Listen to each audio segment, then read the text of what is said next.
ब्रह्ममुरारिसुरार्चितलिङ्गं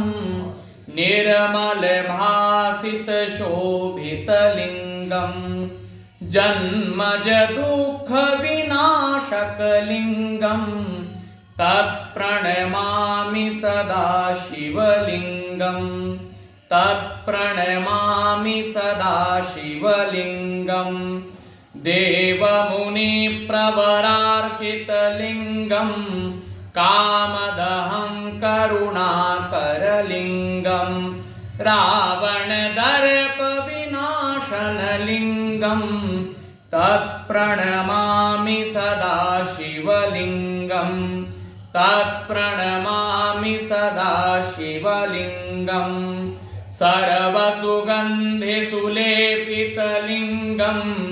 बुद्धिविवर्धनका